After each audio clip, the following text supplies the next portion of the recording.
Last Wednesday, Harry called me at work. "Tanya, I have to cancel dinner tonight. My parents flew in from Portugal this morning. They want to meet with me alone about something important." I found this strange. He had mentioned his parents exactly twice in 8 months. Never said they lived in Portugal. Never talked about visiting them or them visiting him. He always changed the subject when I asked about his family. That evening, I drove to his apartment. His Camaro wasn't there. I had been paying the insurance on that car for 3 months. I called him. No answer. I texted asking if everything was okay with his parents. He replied 2 hours later saying they were having a long conversation and he would call me tomorrow. I couldn't sleep that night. Something felt wrong about the whole situation. Harry had been acting different lately. More distant. He used to text me constantly throughout the day, but for the past 2 weeks, his messages had become shorter and less frequent. Thursday morning, I checked Instagram. Harry had posted a photo the night before at Romano's, the expensive Italian place downtown. The caption read, "Family dinner," with a heart emoji. I could see part of a woman's hand in the corner of the photo. Not his mother's hand. The nails were painted bright red with ring designs I recognized. I zoomed in on the photo. The hand belonged to someone young. The rings were delicate, expensive looking. Harry's mother would be in her 50s. This was a younger woman's hand. I had seen these exact rings before, but I couldn't remember where. That afternoon, I went through Harry's Instagram more carefully. I found photos from last year before we started dating. In several of them, he was with a blonde woman named Stella. Her account was public. I scrolled through her recent posts and recognized the rings immediately. She was wearing them in multiple photos. Stella had moved to Seattle 8 months ago for work. That was exactly when Harry and I started dating. Her most recent posts showed her back in our city. She had moved back 3 weeks ago. The same time Harry started acting distant with me, I realized the woman's hand in Harry's restaurant photo belonged to Stella, his ex-girlfriend, the one he claimed meant nothing to him when I had asked about her months ago. Friday evening, I decided to go to Romano's myself. I needed to see what was really happening. I called Harry first to see if he wanted to have dinner there. He quickly said no, claimed it was too expensive, even though I always paid for our meals anyway. I drove to Romano's at 7:30, the same time Harry had posted his photo the night before. I parked across the street and waited. At 8:15, Harry's Camaro pulled into the parking lot. He got out with an older couple and a blonde woman, Stella. I grabbed a hoodie from my back seat and put on a baseball cap I kept in my car. I went inside and asked the hostess for a table. She seated me one table away from where Harry was sitting. I kept my head down and pulled the hood up. They couldn't see my face from their angle. Harry held Stella's hand across the table. The older woman, who I assumed was his mother Priscilla, smiled at Stella warmly. His father Leonard raised his wine glass in what looked like a toast. "Mom, Dad, this is Stella, the love of my life. We're back together," Harry announced proudly. Priscilla clapped her hands together excitedly. "Oh, wonderful, darling. What about that other girl you mentioned, Tanya?" Harry laughed loudly. Leonard joined in, chuckling as he sipped his wine. "That pathetic girl? She's just my walking ATM. I've been using her for months while I got Stella back. She pays for everything." I pulled out my phone and started recording audio under the table. I needed to capture this conversation exactly as it was happening. "My car, my clothes, even my phone bill. She covers it all," Harry continued. "I'll dump her next week once Stella moves back in with me." Leonard nodded approvingly. "You're smart, son. Why work when some desperate girl will pay for everything? That's using your head." All four of them burst into laughter. "I can't believe she actually fell for it. You told me she was pretty, but I didn't think she'd be this gullible." "Pretty desperate," Harry replied. "She thinks I love her. Keeps talking about us moving in together, getting married someday. I just nod and smile while she keeps paying my bills." Priscilla leaned forward with interest. "How much money has she given you in total, sweetheart?" Harry calculated in his head. "Around 4,000 so far. Maybe more if you count everything. She bought me watch last month, paid my car insurance for 3 months, got me those shoes Stella wanted me to have." I had indeed bought him everything he mentioned. The watch had cost me $600. I had worked overtime shifts at the call center to afford his car insurance payments. I had skipped meals and canceled plans with friends to save money for the clothes and shoes he said he needed for job interviews. Stella pulled out her phone and started scrolling. I should thank her myself for taking such good care of my boyfriend. What's her Instagram handle? I want to see what this walking ATM looks like. "Don't do that," Harry said, reaching across the table to lower her phone. "I need her to keep paying until you're completely settled back here. Then I'll block her on everything." Leonard raised his glass again. "Here's to my brilliant son for finding such an easy solution to his financial problems. No need to work when you've got a sugar mama." They all clinked glasses while I sat frozen at the next table. 8 months of my life. 8 months of believing Harry loved me. 8 months of sacrificing my own financial security to help someone who saw me as nothing more than a bank account. I stopped the recording and quietly stood up. I left a $20 bill on my table for the water I had ordered and walked calmly toward the exit. Harry had no idea that I knew the truth now. He had no idea that I had recorded every word of his confession. He was about to learn exactly what happens when you try to use the wrong person. First update. The comments on my first post have been incredible, and so many of you were asking what I did after I left that restaurant. Well, sit down because this is where things got really intense. After I walked out of Romano's, I sat in my car for maybe 5 minutes just staring at my steering wheel. My hands were shaking, not from sadness, but from pure rage. 8 months of my life. All those times I worked double shifts just to afford his car payments while he was planning his future with someone else. But here's what really got to me. The way they were all laughing. Like I was some kind of joke they were all in on. Harry's dad raising his glass and calling me a sugar mama, while his precious son bragged about using me. The way Stella was scrolling through her phone wanting to see what this walking ATM looked like. These people didn't just see me as stupid. They saw me as entertainment. I drove home in complete silence. No music, no phone calls to friends, nothing. Just me and this growing volcano of anger that was about to explode all over Harry's pathetic life. When I got to my apartment, I looked around and started noticing all of Harry's stuff everywhere. His expensive gaming headphones on my coffee table, the ones I bought him for his birthday. His clothes hanging in my closet next to my work uniforms. His protein powder and vitamins taking up half my kitchen counter. His collection of sneakers lined up by my front door like he owned the place. That's when something clicked in my brain. This asshole had been slowly moving his stuff into my apartment over the past few months while telling his ex-girlfriend that I was just a temporary ATM. He was using my place as free storage while he waited for Stella to come back and set up their real life together. I started grabbing his things. The gaming headphones went into a garbage bag. His clothes came off the hangers and got shoved in after them. His shoes, his toiletries, his books, his stupid collection of cologne bottles. Everything went into bags. I was moving like a woman possessed, and honestly, it felt amazing. But throwing his stuff in bags wasn't enough. This piece of garbage had humiliated me in front of his entire family. He had turned me into a punchline for their family dinner conversation. So I took those bags outside to the sidewalk and started pulling everything out. His jeans landed in a puddle from yesterday's rain. His precious Jordan sneakers got tossed across the concrete. Those expensive cologne bottles? Opened them up and poured them all over his gaming equipment. The smell was overwhelming. But watching that cologne drip all over his $500 headphones was absolutely therapeutic. I made sure to spread everything out really well across the sidewalk and the small front yard area. His clothes were scattered everywhere, some hanging from the fence, some just thrown in random piles. It looked like a tornado had hit a douchebag's bedroom, and I was so proud of my work. Then I went back inside, changed into comfortable pajamas, made myself a huge bowl of ice cream, and sat down to watch Netflix. For the first time in months, I felt completely relaxed. No worrying about Harry's bills. No calculating how much money I needed to save for his next emergency. No listening to him complain about his life while I worked overtime to fund it. Around 11:30, I heard Harry's car pull up outside. Then I heard his car door slam. Then I heard him yell, "What the fuck?" so loud that dogs started barking in the neighborhood.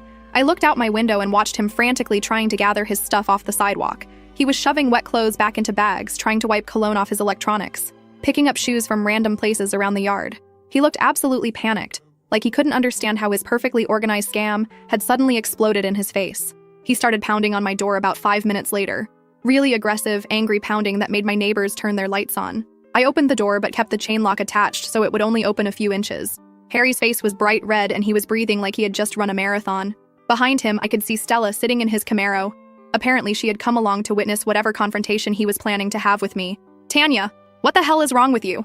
Why is all my stuff destroyed outside? Are you having some kind of mental breakdown?" I looked at him through that small opening in the door and felt completely calm. "Oh, I cleaned out some clutter from my apartment. I figured you wouldn't be needing it here anymore since you're moving in with the love of your life next week." The color drained from his face so fast I thought he might pass out right there on my doorstep. He started stammering, trying to figure out how I could possibly know about Stella moving back, about their plans, about any of it. "I don't know what you're talking about, Tanya. You're acting crazy right now. Let me inside so we can talk about this like adults." "Adults?" I laughed so hard I almost choked. Adults don't use people as walking ATMs while planning their real relationships behind their backs. That's when Harry realized I had been at the restaurant. I watched his brain trying to process how this was possible, when I could have been there, what exactly I had heard. His mouth opened and closed like a fish out of water. "You were spying on me?" he finally managed to say. "That's psychotic behavior, Tanya. You need help." "I need help?" I was still laughing. "Harry, you spent 8 months pretending to love me while stealing my money to fund your actual relationship. But sure, I'm the one who needs help." He started getting really aggressive then, pushing against the door, trying to force it open wider. "You can't just throw my stuff outside like garbage. Some of that equipment cost thousands of dollars. You're going to pay for whatever got damaged out there." "Actually, I think you'll find that most of it was paid for with my money, so technically I was just throwing out my own stuff." That's when Harry completely lost it. He started screaming at me through the door, calling me every horrible name you can imagine. He said I was pathetic, desperate, ugly, stupid, basically confirming everything I had heard him say to his family at dinner. "You know what, Tanya? Good. I was going to dump you anyway. You're worthless and pathetic, and I can't wait to be done with this whole charade. Stella and I have been laughing about how easy you were to manipulate this entire time. I could hear Stella in the car telling him to calm down, probably worried about the neighbors calling the police. But Harry was on a complete rampage now, saying things that I'm pretty sure the entire street could hear. You think you're so smart, but you're just a sad, lonely girl who was willing to pay thousands of dollars for a guy to pretend to love her. At least now I don't have to keep pretending that touching you doesn't make me sick. That last part actually made me smile. Because Harry had just confirmed every single thing I had suspected about him, and now I had neighbors as witnesses to what kind of person he really was. I closed the door and turned off all my lights. Harry kept pounding and yelling for another 10 minutes before Stella finally convinced him to leave. I watched from my bedroom window as they drove away, and I could see them arguing in the car, even as they turned the corner. Christine from next door came over the next morning with coffee and told me she had gotten the whole thing on her security camera. Apparently, she started recording when she heard the yelling, just in case she needed to call the police. So now I have video evidence of Harry having a complete meltdown on my doorstep while his new girlfriend watched from the getaway car. But honestly, guys, I thought that was the end of it. I thought Harry would disappear into his happy new life with Stella and I would never have to see either of them again. I was so wrong about what was coming next. Second update. Okay guys, I thought Harry's screaming match on my doorstep was the grand finale of this whole mess, but apparently this manipulative asshole wasn't done with me yet. The comments on my last update have been amazing, and honestly, all your support has been the only thing keeping me sane through what happened next. So the morning after Harry's tantrum, I woke up to my phone buzzing with calls from my mom. She had called me 6 times before 9 a.m. on a Saturday, which meant someone had definitely been filling her head with lies.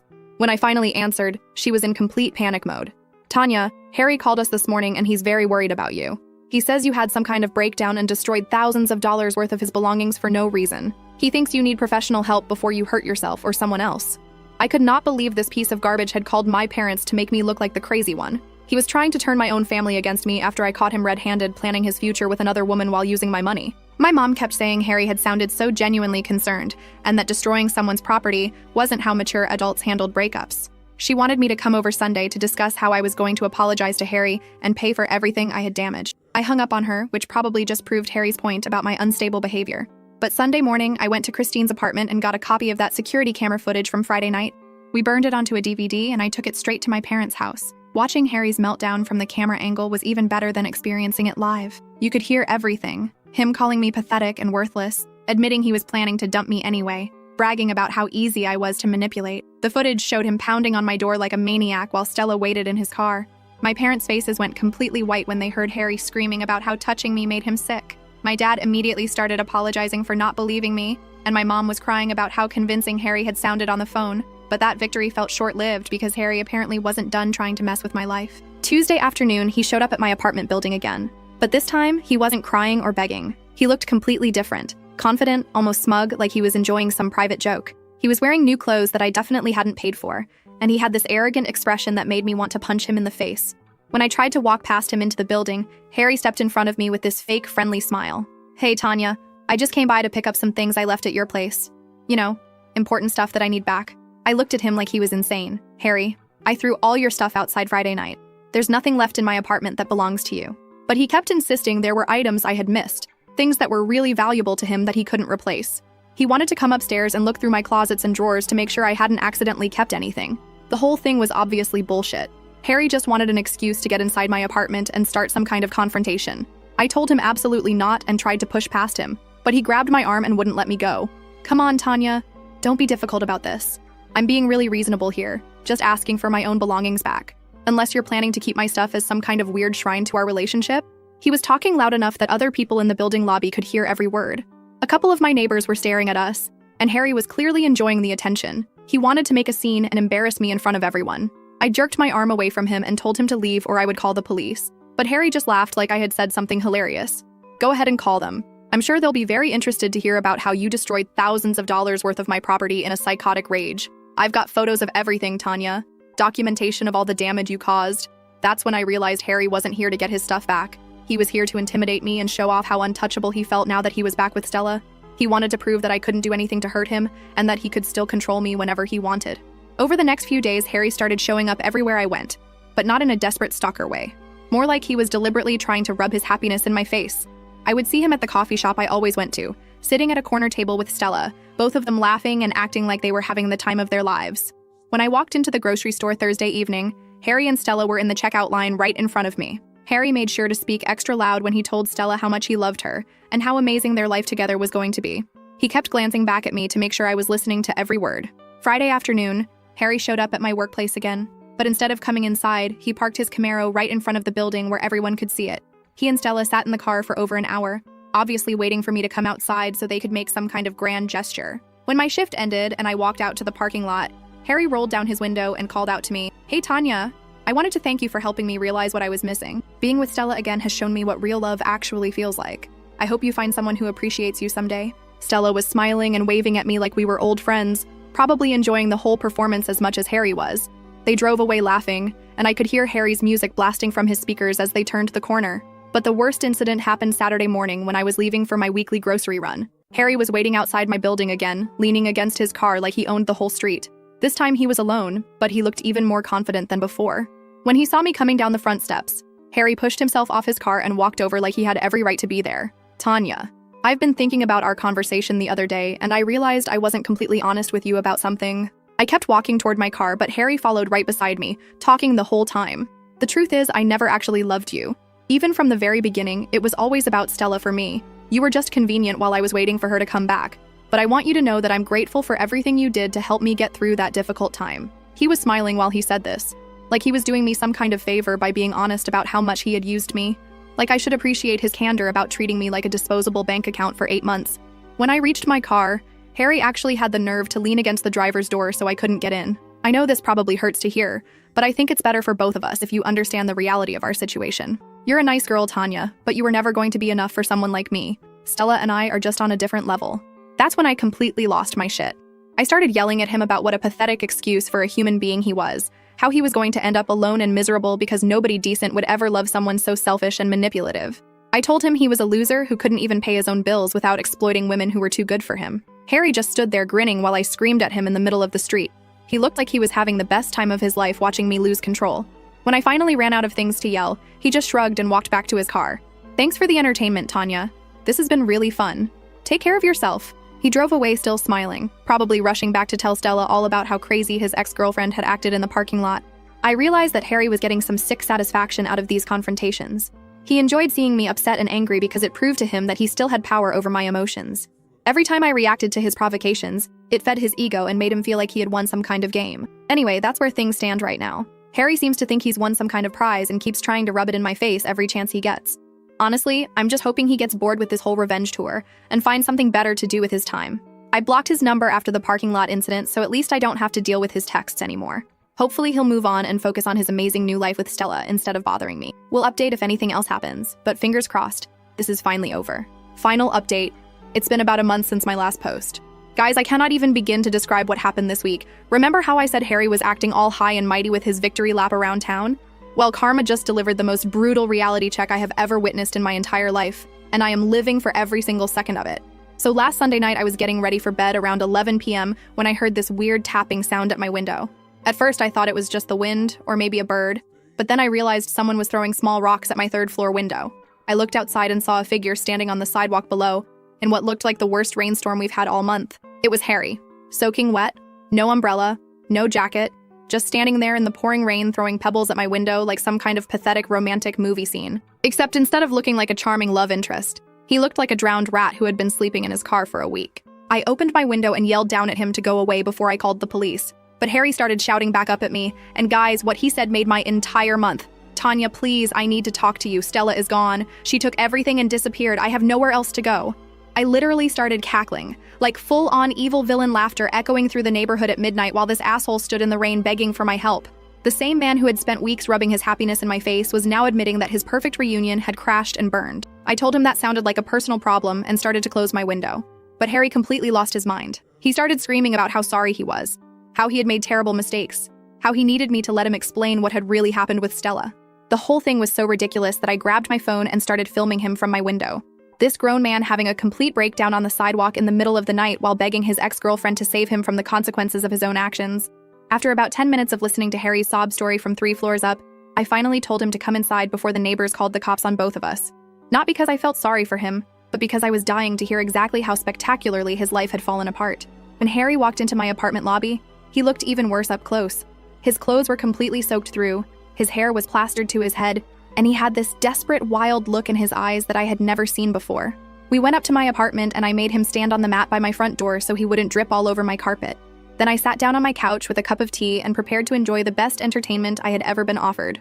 Tanya, I know you have every right to hate me, but I need you to know that everything that happened with Stella was not what I thought it was going to be. I told him to start from the beginning and explain exactly how his perfect love story had turned into him standing outside my building at midnight like a homeless person. So apparently Stella had been planning her own little scam the entire time she was back in town. While Harry was busy bragging to his parents about using me as his walking ATM, Stella was quietly figuring out how to use him the same way. She had convinced Harry to put her name on his bank account so she could help him manage his finances better. She said she wanted to contribute to their shared future by taking over all the boring money stuff so Harry could focus on finding a better job. Harry, being the absolute genius that he is, thought this was a romantic gesture and handed over complete access to his accounts. Stella told Harry she was going apartment hunting for their new place together and needed his car to drive around and look at different neighborhoods. She said she would be gone all day, but would call him that evening to tell him about all the amazing places she had found for them. Harry waited all night for her call, all Wednesday, all Thursday. By Friday, he was starting to panic and went to the apartment complex where Stella had been staying with her friend. The friend told him that Stella had moved out Wednesday morning with all her stuff and hadn't left any forwarding address. That's when Harry checked his bank account and discovered that Stella had withdrawn every single penny he had.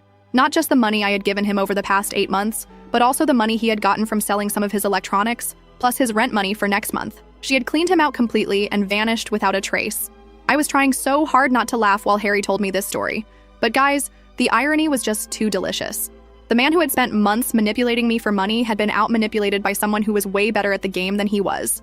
But wait, it gets even better, because Harry wasn't just broke, he was homeless. He had already given up his apartment lease because he and Stella were planning to move in together. All his stuff was packed in boxes in storage, and he couldn't afford the monthly fees to keep it there anymore. For the past week, Harry had been sleeping in bus stations and spending what little cash he had left on cheap motels and fast food.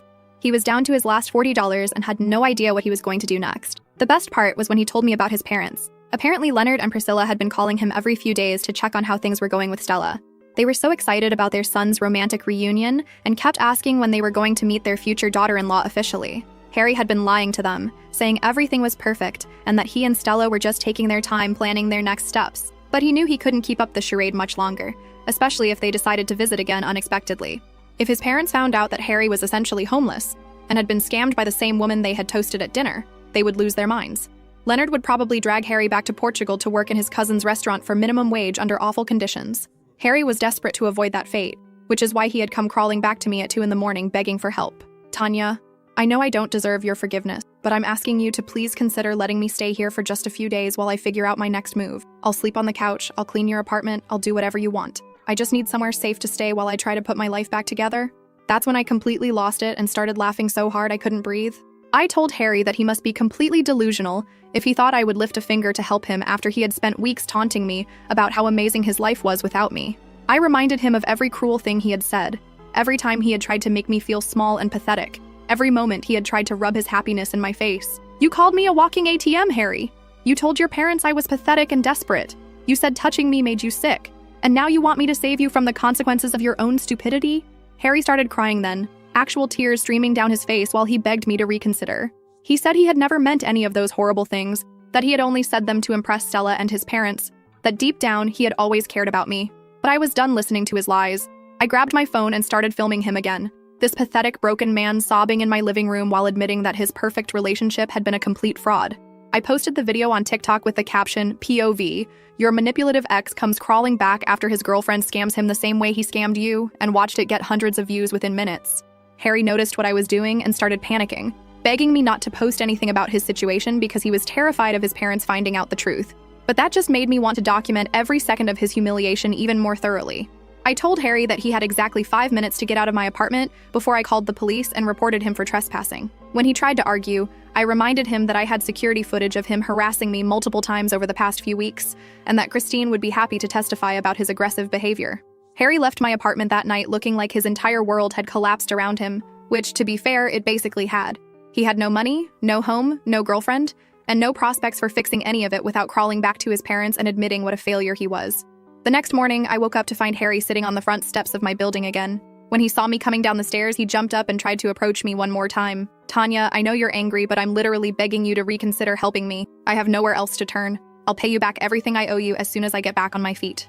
I looked at this pathetic excuse for a human being and felt absolutely zero sympathy. This was the same man who had laughed with his family about how easy I was to manipulate. The same man who had told me I was never going to be enough for someone like him. I told Harry that he could try begging on the street corner if he needed money so badly, and that maybe his experience being used and discarded would teach him some empathy for other people. Then I walked past him to my car and drove to work, leaving him sitting there with his head in his hands. As of yesterday, Harry was still occasionally showing up outside my building, but he looks more defeated every time I see him. I heard from Christine that he's been asking other tenants in the building if they have any odd jobs he could do for cash. But the absolute best part happened 2 days ago, when Harry tried to get tough with me one last time. I was coming home from work and found him sitting on the building steps again, looking like complete garbage.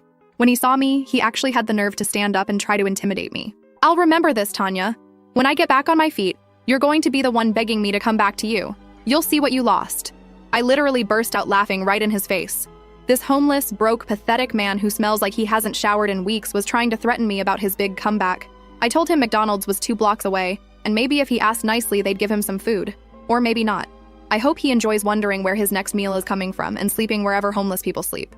Maybe now he'll understand what it felt like to be used and discarded by someone who never actually cared about him. Karma is absolutely beautiful, guys.